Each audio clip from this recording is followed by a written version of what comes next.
नमस्कार, मैं नर मनोहर। आज हमारे स्टूडियो में आए हैं ब्लॉक चिकित्सा अधिकारी डॉक्टर अश्विनी स्वामी जी और साथ में है पूर्व ब्लॉक चिकित्सा अधिकारी डॉक्टर सुनील दहल। अगर बात करें कोविड के इस संकट की सेकेंड लेयर में, अगर जिस तरीके से दाता ब्लॉक ने वैक्सीनेशन की बात हो या कोविड सेंटर में बेहतर प्रबंध की बात हो तो सराहना की जा सकती है। आज स्टूडियो में आकर हम जानेंगे इस कोविड की जो इस फाइट को इन्होंने किस तरह से लड़ा है और साथ ही लोगों के अंदर कोविड के बचाव के लिए किस तरह से जागरूकता पैदा करने में महत्वपूर्ण भूमिका निभाई है। पहले तो दोनों ही डॉक्टर्स का हमारे पैनल में है, हमारे स्टूडियो में स्वागत। डॉक्टर सुनील दहल, अगर बात करें तो कोविड का वो दौर मैंने देखा है, सेकंड लेयर हो या पहली लेयर हो, आपने दाता ब्लॉक में खुद व्यक्तिगत तौर पर जाते थे, लोगों को समझाते थे। कई बार मैंने ऐसा दौर भी देखा है कि आप लोग काफी मतलब जनता को बार बार समझाने के बाद में भी रिजल्ट वैसा नहीं आता था। वो दौर देखने के बाद में कल का दौर ऐसा देखा कि दाता ब्लॉक ने एक रिकॉर्ड बनाया है। ये पूरी यात्रा को कैसे देखते हो आप? देखो, जब से कोविड का जो वैक्सीनेशन शुरू हुआ था, स्टार्टिंग में गवर्नमेंट ने मेडिकल डिपार्टमेंट से वैक्सीनेशन शुरू किया था और उसका मोटिव यही था कि मेडिकल डिपार्टमेंट के जो कर्मचारी हैं वो ज़्यादा कांटेक्ट में रहते हैं कोविड पेशेंटों के, तो उनको वैक्सीन पहले लगे। और दूसरा ये भी कि मेडिकल डिपार्टमेंट को वैक्सीन लगेगा तो लोगों में एक थोड़ा सा विश्वास आएगा कि इसके कोई साइड इफेक्ट नहीं है। फिर भी जब वैक्सीनेशन शुरू हुआ तो लोगों में काफ़ी सारी जो मिसअंडरस्टैंडिंग है वो सारी आई कि इसके बहुत सारे साइड इफेक्ट हैं, इससे रिएक्शन हो सकता है, इससे हार्ट अटैक आ सकता है। ऐसी चीज़ें धीरे धीरे काफ़ी ज़्यादा जो सामने आ रही थी। लेकिन जब वैक्सीनेशन शुरू हुआ, मेडिकल डिपार्टमेंट को लगा, एजुकेशन डिपार्टमेंट को लगा, फ्रंट लाइन वर्कर के बाद में जो 45+ एज वाले थे जिनके कोमोर्बिडिटी थी और जो 60 साल से ऊपर के लोग थे उनको वैक्सीनेशन हुआ, तो धीरे धीरे लोगों ने देखा कि इससे कोई साइड इफेक्ट नहीं है। और रिपोर्ट्स में भी ये सामने आने लगा कि जिनका वैक्सीनेशन हो रहा है उनमें कोविड के पेशेंट कम मिल रहे हैं। यदि पॉजिटिव भी आ रहे हैं तो उनमें सिम्टम नहीं आ रहे हैं, उनकी डेथ भी कम हो रही है। तो इन सारी चीज़ों को देखते हुए लोगों में धीरे धीरे जागरूकता आई। साथ ही प्रशासन, मेडिकल डिपार्टमेंट, जनप्रतिनिधियों सभी का बहुत बढ़िया सहयोग रहा। सबने कोशिश की, लोगों को मोटिवेट किया। तो धीरे धीरे आज की कंडीशन ऐसी है कि जब भी हमारे पास वैक्सीन आती है, जितनी डोज उपलब्ध होती है वो 100% सब लग जाती हैं और लोग काफ़ी ज़्यादा जागरूक हैं। 18+ का वैक्सीनेशन जब से शुरू हुआ है तब से लोग सुबह काफ़ी अर्ली मॉर्निंग 4-5 बजे से आके लाइन में लग जाते हैं, वेट करते हैं अपने नंबर का। कई बार ऐसा होता है कि सबको हम वैक्सीन नहीं भी लगा पाते, कुछ लोगों को जाना भी पड़ता है, लेकिन अभी काफ़ी संख्या में लोग हैं जो वैक्सीन लगवा रहे हैं। डॉक्टर अश्विनी जी, मैं आपसे जानना चाह रहा हूँ कि जैसे दाता ब्लॉक का अभी फिलहाल आपने मतलब एक मुख्य प्रभारी का भार जो संभाला है, वो एक ऐसा दौर है कि कोविड का मतलब वैक्सीनेशन का एक भार है, क्योंकि नीम का थाना जैसे ब्लॉक है या वहाँ के काफी आगे हैं अगर बात करें तो यहाँ से, तो इसको एक तो आपके ऊपर दोहरी जिम्मेदारी की वैक्सीनेशन को भी आपको बढ़ाना है, साथ में पूरा प्रबंध करना है। तो प्रशासन को आप लोगों ने पहला मतलब आश्वस्त करने में कितनी सफलता मिली, जैसे कल का रिजल्ट को देखते हुए? जैसे कि कल का रिजल्ट तो आपने देख ही लिया होगा कि हमने अपने ब्लॉक में रिकॉर्ड वैक्सीनेशन किया है। और कल के सेशन की सफलता के लिए मैं सबसे पहले तो जो हमारे रूट लेवल पे वर्कर्स काम कर रहे हैं, आशाज हैं, एम्स हैं, मैं उन सब का बहुत बहुत धन्यवाद ज्ञापित करता हूँ। और बाकी कल के लिए हमारे सीएमओ साहब थे अजय चौधरी जी, उनका भी काफ़ी सहयोग रहा और माननीय विधायक महोदय ने भी बार बार वो ये मॉनिटरिंग कर रहे थे। और बाकी ये कल मैंने सबका बहुत अच्छा सहयोग मिला। अच्छा डॉक्टर सुनील दहल, मुझे बताओ कि कितना बुरा लगता है, कितना थोड़ा तकलीफ होती है कि जब आप एज ए कोरोना की इस फाइट में अपने परिवार की परवाह किए बिना उनके लिए काम कर रहे हो और जब रिजल्ट वहां से सकारात्मक नहीं आए, या फिर मान लीजिए कि कभी ये सुनने में आता है कि नहीं एज ए बेटर काम नहीं हो रहा है, तो ऐसा कभी तकलीफ फील होती है? देखो, डेफिनेटली अच्छा नहीं लगता जब कोई भी आदमी या कोई भी आके ये बोलता है कि आपके स्टाफ काम नहीं कर रहे, आप काम नहीं कर रहे, पूरा मेडिकल डिपार्टमेंट काम नहीं कर रहा। तो ऐसा कभी नहीं होता है कि मेडिकल डिपार्टमेंट काम नहीं कर रहा होता या सारा स्टाफ भी काम नहीं कर रहा होता। अपन सब जानते हैं कि जहाँ पे 100 लोग काम करते हैं वहाँ पे 1-2 लोग होते हैं जो कुछ पीछे रह जाते हैं। तो कुछ जगह की शिकायतें रहती हैं, तो जो जेन्युइन शिकायत है उस पर हम एक्शन भी लेते हैं। अभी मेरी पहले आपसे एक बात हुई थी तो आप बता रहे थे कि यार कोविड का जो वैक्सीनेशन की बात होती है तो मेरा ब्लॉक पीछे रहने से मुझे थोड़ी सी तकलीफ है, और ब्लॉक आगे निकल गए। जनप्रतिनिधियों को जब मैंने समझाया तो शायद शुरुआत में उन्होंने भरोसा नहीं किया, लेकिन अब तो शायद रफ्तार पकड़ ली है। देखो, जब शुरू में जब कोविड वैक्सीनेशन शुरू हुआ था, स्पेशली जब 60 साल से ऊपर के लोग और 45+ वालों के, उस टाइम दांता ब्लॉक में काफी लोग ऐसे थे जो वैक्सीन नहीं लगवाना चाह रहे थे। उस वजह से दांतारामगढ़ ब्लॉक है वो काफी पीछे रह गया था, जहाँ पे दूसरे ब्लॉकों में 4 से 5 हजार लोगों का वैक्सीनेशन एक दिन में हो रहा था। उस टाइम अपने यहाँ पे 500 से 1000 तक की अपन पहुँच पा रहे थे। उस वजह से आज भी अपना जो टारगेट है उसको अपन अचीव नहीं कर पाए, लेकिन अपन धीरे धीरे उस तरफ बढ़ रहे हैं। और जैसे वैक्सीन आ रही है अब सभी लोग जागरूक भी है, लगवाना भी चाह रहे हैं, तो जितनी भी वैक्सीन मिल रही है सब लग रही है। डॉक्टर अश्विनी जी, मुझे बताइए कि अब पूरा दांता ब्लॉक की आपको चिकित्सा सेवा को बेहतर भी करना है, और बेहतर के साथ साथ आपको जनता से उनको मतलब जिम्मेदारी को जोड़कर भी रखना है। तो कोई एक बड़ा प्लान करना है आपके दिमाग में कि जो ग्राउंड लेवल पर या जो ग्रामीण छोर पर जो आपका उप स्वास्थ्य केंद्र है वहां पर भी, क्योंकि अब चिकित्सा सेवाओं पर लोगों की उम्मीद ज्यादा बढ़ गई है, तो क्या एक प्लान आप लोगों ने सोच रखा है कि सेवाओं को और ज्यादा बेहतर कैसे किया जाए? हाँ जी, बिल्कुल। जैसे ये कोविड की तीसरी लहर को देखते हुए हमने हमारे सभी स्टोर्स पर ये लगभग तैयारियां पूर्ण कर ली है। जैसे इसकी बेड की है, ऑक्सीजन की है, डॉक्टर्स की है, और हम स्टाफ को ट्रेन भी कर रहे हैं। तो कि ऐसी मतलब कि ये किसी भी आपात स्थिति से निपटने के लिए हम बिल्कुल तैयार हैं। जैसे कि लोसल ब्लॉक की बात करूं तो काफी मैं वहां पर शायद प्रशासनिक बतौर जिला कलेक्टर भी शायद आप ही थे, आए थे, थोड़ा वहां पर एक बार शिकायत भी आ गई थी। ये बता भी रहे थे कि भाई वहां पर एक डेथ जो कोविड से है उनको लेकर भी सवाल उठे थे उसमें। तो ये सारी चीजें पूरी अब कैसे क्या स्थिति है, या प्रशासन को कितना ज्यादा आप लोगों ने मतलब समझाया कि नहीं सब स्थिति नियंत्रण में?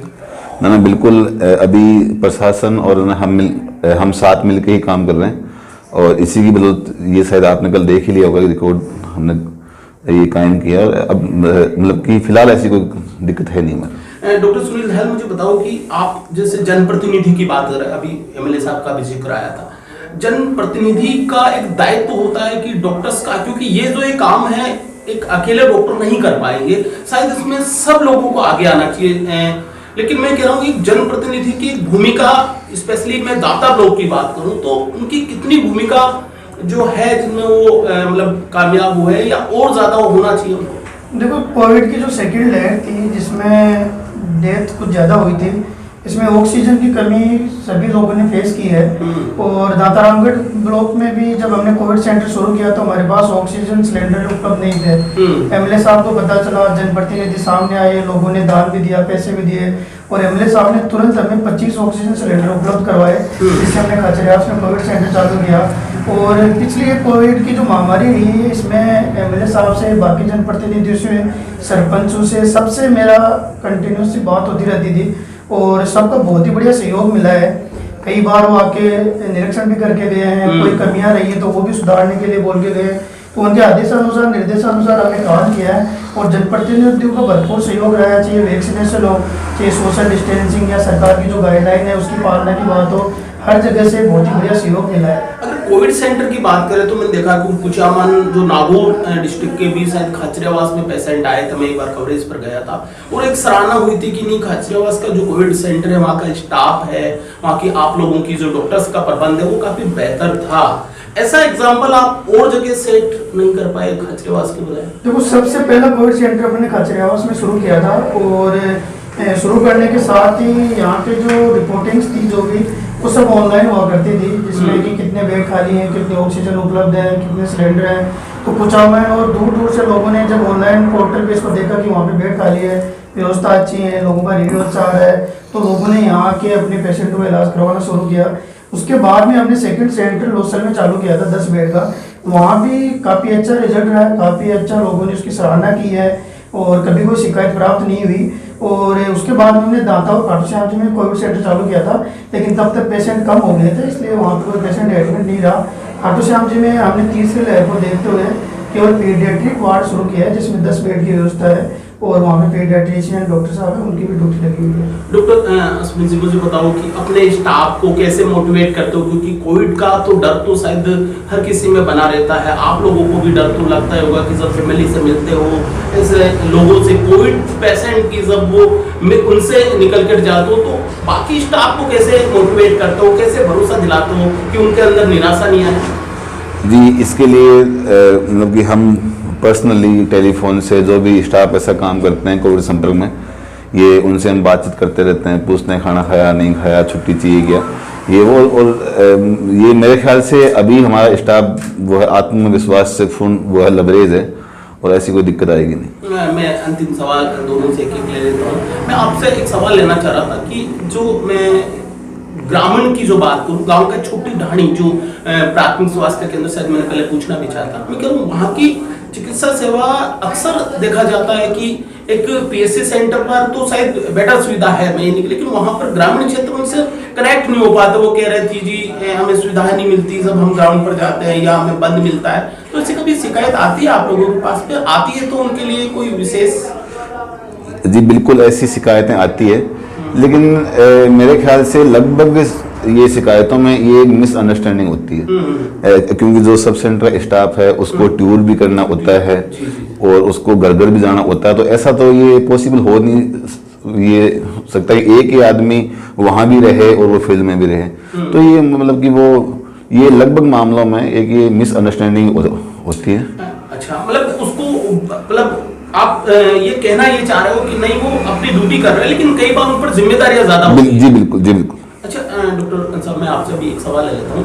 मैं ये जाना, क्योंकि मैंने देखा है कि आप दोनों लेयर पर आप पर जिम्मेदारी दे, आप ग्राउंड पर, चाहे लामिया का मैं वो सीन याद करूँ कि आप बराबर लोगों को बता रहे थे, चाहे पचारों कई गाँव, मुझे ये बताइए कि आपका जो चिकित्सा महकमा, स्पेशली दाता ब्लॉक की बात करूँ, इनमें और ज्यादा क्या चीज की अगर फील करते हो कि नहीं, अगर ये चीज और ज्यादा आ जाए तो भामाशाह हो, जनप्रतिनिधि हो, एक सोशल वर्कर हो, एनजीओ वगैरह हो, इनको क्या कहना चाहते हो कि नहीं चिकित्सा कर्मी की आप इस नजरिए से हेल्प कीजिए, या इनको और ज्यादा सुधार करें तो शायद जनता को एक बेटर सेवा दे पाए?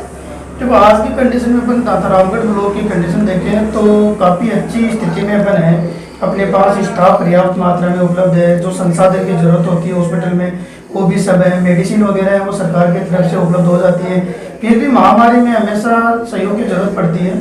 तो एक तो ये रहता है कि अपने अभी भी फील्ड में स्पेशलिस्ट डॉक्टर्स की कुछ कमी है। अपने दातारामगढ़ ब्लॉक में देखें तो अपने पास फिजिशियन है, लेकिन पीडियाट्रिशियन की अभी कमी है। तो ये चीज़ें हैं, धीरे धीरे जैसे ही अपने मेडिकल डिपार्टमेंट में डॉक्टर्स की नई भर्तियाँ हो रही है, पीजी करके डॉक्टर्स वापस गांव में आ रहे हैं, तो धीरे धीरे ये कमी भी पूरी हो जाएगी। इसके साथ ही जनप्रतिनिधि से मेरी यही आग्रह रहेगा कि महामारी में हमेशा मेडिकल डिपार्टमेंट में विश्वास रखें कि जो उनके गांव में, उनके क्षेत्र में जो टीम काम कर रही है वो पूरी अपनी मेहनत से लगी हुई है, तो उनको कभी डीमोटिवेट नहीं करें, हमेशा उनका सहयोग करें। यदि कभी कहीं कोई गलती भी रहती है तो उनको एक बार समझा के एक एडवाइस की तरह और उनका साथ मिलके उसको सुधार करने की कोशिश करें। फाइनेंशियली और मोटिवेशनल सपोर्ट की हमेशा सभी डिपार्टमेंट को ज़रूरत पड़ती है।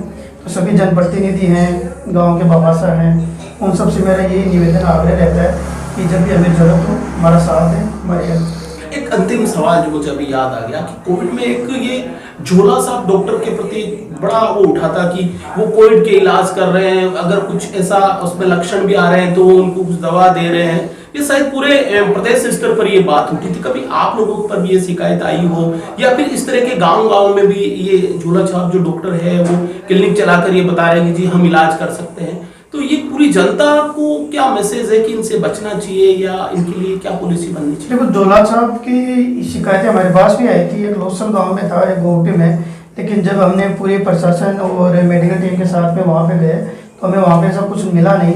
लेकिन फिर भी मेरी आम जनता से यही अपील रहेगी कि अनावश्यक रूप से झोला छाप के चक्कर में नहीं आए।